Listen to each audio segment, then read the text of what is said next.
मतों से विजयी बनाइए बाल्टी को।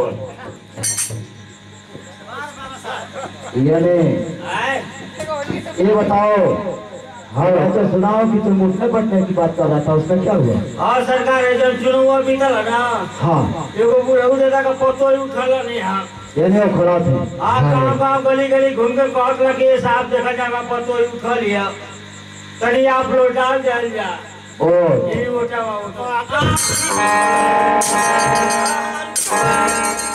गड़बड़ा के हेलो हेलो कन्वर्सिंग कर रहे हो तुम? नहीं क्या कर रहे हैं? ऐलान कर रहे हैं। हाँ ऐलान करना था। हाँ कर भाग जेत तोड़ी कीजिए। ऐलान हेलो ग्रामवासियों को सूचित किया जाता है कि राजा बलभद्र नरेश की आंख अंधी हो चुकी है, जो उनकी आंखों को ज्योतिमय बनाएगा, आधा रात पार दे दिया जाएगा तथा उनकी लड़की से हमारी शादी हो जाएगी। जो आप ठीक करेगा हाँ उसके साथ सगाई हो जाएगा और पूरा रास्ता दे दिया जाएगा।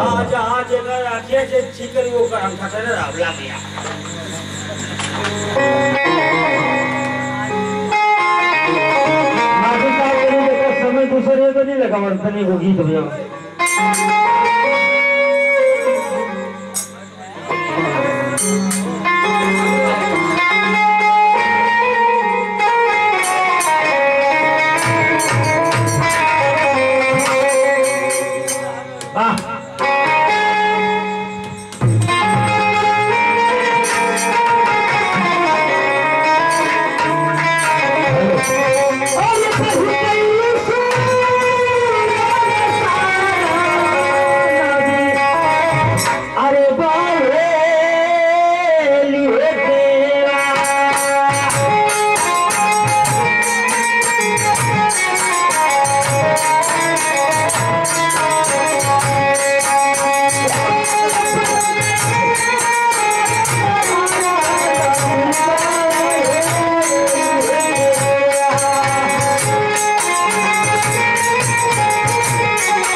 ड्रामे के दूसरे से हालो उसमें राज्य में